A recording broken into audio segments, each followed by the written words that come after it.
I sat in my office, the kind of space I used to dream about when I was younger. Floor-to-ceiling windows overlooking the city, a soft cream rug under my heels, and a mahogany desk polished to a shine that reflected the morning light. My silk blouse clung lightly to my skin. I'd just come back from a board meeting, still carrying that mixture of adrenaline and exhaustion. The hum of the city below was comforting, almost like a heartbeat I'd synced mine to over the years. Then my phone buzzed against the desk, its vibrations slicing through the quiet. One glance at the caller ID was enough to make my chest tighten. Mom. For a moment, I just stared at the screen. Years of memories collapsed into that single word. My parents had once dismissed me, brushed me off when I offered them help, laughed at the idea that I could stand on my own. That rejection had cut deeper than they ever knew. And now here they were calling me. Again. The irony wasn't lost on me. The very daughter they doubted, the one they refused to lean on, had become the person they couldn't live without. My manicured fingers hesitated over the screen. Do I answer? Do I let them wait, just like they made me wait for their approval? The phone buzzed again, persistent. Somewhere between the sting of old wounds and the pride I carried now, I exhaled slowly and reached for it. The ringtone faded, but my mind didn't. It dragged me backward, to a version of myself I almost didn't recognize anymore. I was 22 then, freshly graduated, carrying more hope than experience. I remember standing in my parents' kitchen, clutching a folder of business ideas I had spent weeks perfecting. My father sat at the table, coffee in hand, reading the newspaper. My mother leaned against the counter, her arms crossed, her expression already tired of me before I had even spoken. Dad, Mom, I know it sounds ambitious, but I really think I can start this, I said, my voice shaky but determined. I don't need much. Just a small loan. I'll pay it back. My father didn't even lower the paper. He just chuckled, shaking his head as though I had told a childish joke. Olivia, you're not cut out for this kind of thing. You should find something stable. A teaching job, maybe. Or an office assistant role. Something safe. The word stung, but worse was my mother's silence. She didn't defend me. She didn't even look at me. When she finally did, her eyes were sharp, cold. You think you're smarter than everyone else? That you can build something out of nothing? You're setting yourself up for a disappointment. I felt my throat tighten, my hands trembling around that folder. I wanted to argue, to make them see me, but their faces told me everything. They had already decided I was foolish. And then, like salt on an open wound, my father added, "We can't keep bailing you out, Olivia. You'll thank us later for saying no." That was the moment something broke inside me. I remember turning away, the edges of my vision blurring with hot tears I refused to let fall in front of them. That night, I drove to my grandmother's house. She was the only one who believed in me, the only one who didn't laugh at my dreams. When I told her what happened, she took my trembling hands in hers and pressed something into my palm, a small silver locket with a tiny engraving on the back. "Courage is quiet. It's not about proving them wrong, sweetheart," she whispered. "It's about proving yourself right." That locket became my anchor, my reminder. The next morning, I packed my bags, left that house, and promised myself I would never beg for their approval again. That was the last time I asked my parents for help. Walking away from my parents' house felt like stepping into an abyss. I had no roadmap, no guarantees, just a car that rattled when it hit 60 and a handful of savings from waitressing. But somewhere inside, beneath the ache of rejection, was a spark I couldn't ignore. I rented the smallest apartment I could find in Boston. The paint peeled in strips from the walls, and the pipes groaned louder than I did on sleepless nights. But it was mine. My place to start. Days blurred into nights as I took whatever jobs I could, bartending, temp work, data entry, while slowly building the idea that had once lived only in the folder my parents laughed at. I wanted to create a digital marketing service for small businesses, something affordable, something human. It wasn't glamorous, but I knew I could make it work. I'll never forget the first person who believed in me outside of my grandmother. Her name was Sandra Miles, a seasoned entrepreneur I met while refilling her coffee cup during a late-night shift. She had this commanding presence, the kind of woman who didn't just walk into a room. She owned it. Somehow, she saw potential in me. "You've got the fire, kid," she said, scribbling her number on a napkin. "Don't waste it. Call me when you're serious." I did. And Sandra became my mentor. She introduced me to her network, gave me books to devour, and more importantly, taught me how to silence that cruel little voice in my head that sounded so much like my parents. The first year was brutal. My laptop was secondhand, my office was a corner of my kitchen table, and I survived mostly on instant noodles and coffee. There were nights I stared at spreadsheets until my eyes burned, mornings when I questioned whether I was delusional. But then came the small wins. The first bakery that signed with me because they couldn't afford anyone else, and then doubled their sales within 3 months. The boutique owner who cried when her online store finally took off. The emails from strangers saying, "You believed in my business," when no one else would. Every success stitched a new layer of confidence into me. My bank account stopped gasping for air. I upgraded from the rattling car to something reliable. I moved into an apartment where the heat didn't sputter out in January. Still, when my parents called to check in, I downplayed everything. "I'm doing fine," I'd say, leaving out the part about contracts, growth charts, or the tiny office space I had finally rented downtown. I wasn't ready to share my victories with them, not when I remembered so vividly the way they had dismissed me. Social media made it easier. I posted modest updates, pictures of coffee mugs, vague mentions of projects, nothing flashy. I wanted to keep my success mine, private, away from their judgmental eyes. By the third year, Parker Digital wasn't just surviving, it was thriving. I had a small team, real clients, and revenue numbers that made me pause sometimes, just to let the reality sink in. I'd gone from scraping by to paying salaries, signing contracts, making plans I never thought I could afford to dream of. And through it all, I wore the silver locket. Whenever doubt tried to creep in, I'd touch it, remember my grandmother's words, "Courage is quiet." My success wasn't loud, wasn't plastered on billboards or family gatherings. But it was steady. It was mine. And soon I would learn it was exactly what my parents suddenly needed. The call from my mother wasn't just small talk this time. It was laced with something new, urgency. Her voice trembled in a way I'd never heard before.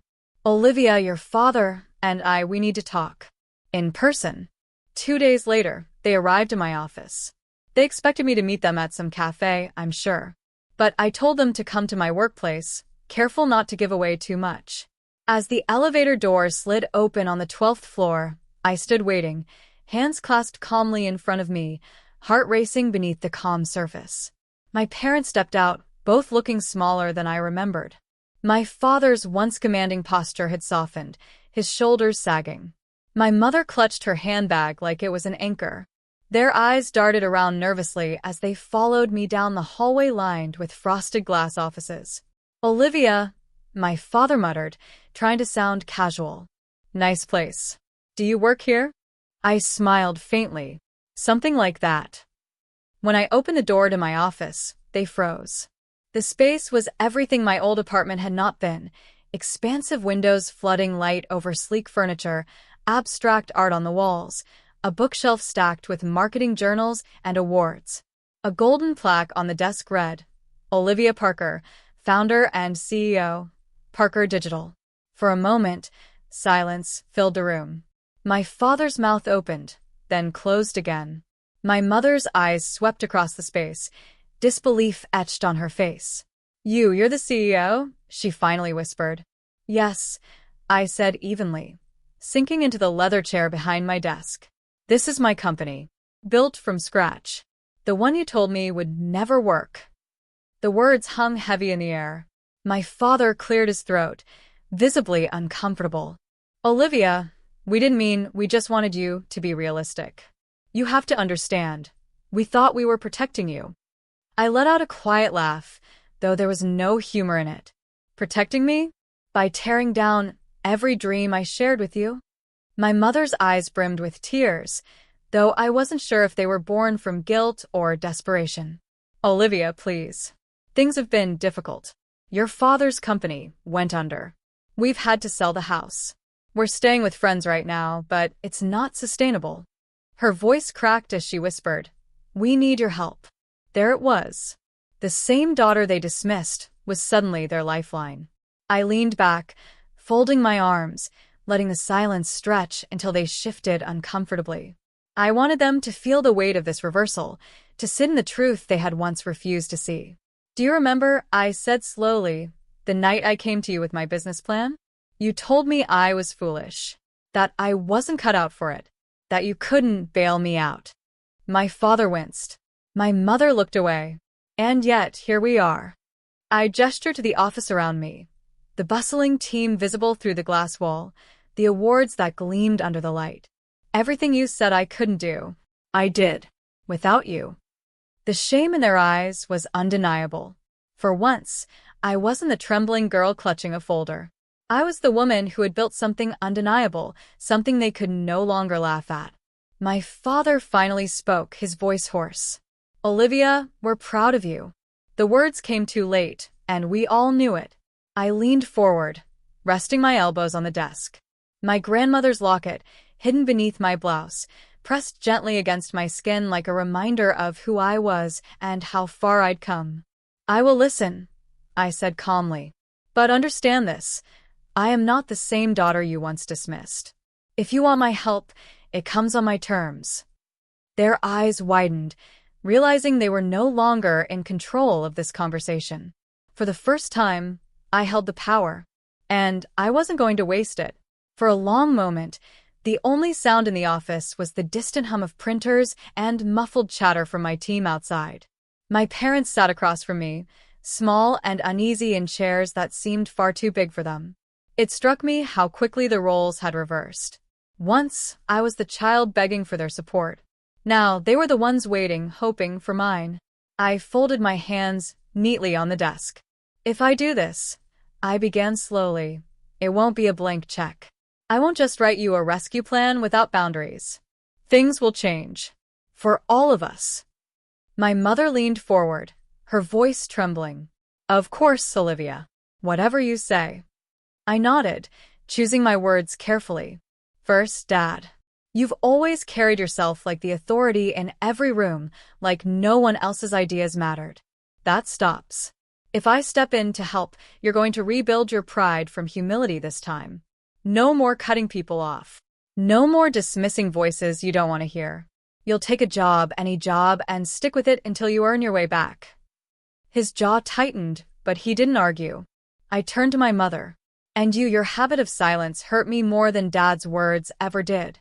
When you stayed quiet, it told me I wasn't worth defending.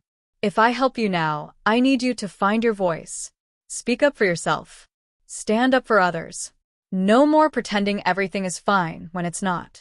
Tears rolled down her cheeks. She nodded, almost desperately. I let out a breath, steady but firm. "Second condition. This time, you'll accept the help without strings. I'm not a child asking for approval. I'm a woman offering stability. If I pay for housing or set up a plan for you, you won't criticize how I do it. You will accept it gracefully." They both murmured agreement, their voices low, like students in front of a teacher. And lastly, I paused, letting the weight of my next words settle. "This isn't just about money. I need you both to invest in change. Therapy, counseling, whatever it takes. Because the way we functioned as a family before, that cannot continue." The room fell silent again. My father stared at the floor, his pride clearly stung. My mother twisted her hands, glancing between us. "This is a lot to take in," my father finally said, his voice quieter than I'd ever heard it. I leaned forward, my tone softening just slightly. "I'm not doing this to punish you. I'm doing it because I can't build you back up just to watch you fall into the same patterns. If I step in, it's to help us all heal, not to enable the old cycle." Their eyes glistened, heavy with shame but also something else. Understanding. Maybe for the first time in my life, they were truly listening. I sat back, feeling the locket press against my chest again. My grandmother's words echoed in my mind. "Courage is quiet." But in this moment, my courage wasn't quiet at all. It was steady, commanding, undeniable. The choice was now theirs. Either accept my terms or walk away. The days that followed were strange. My parents didn't argue with my conditions the way I half expected. Maybe exhaustion had softened their resistance, or maybe, for the first time, they realized I wasn't the naive girl they could dismiss. I arranged temporary housing for them, a modest apartment, nothing extravagant.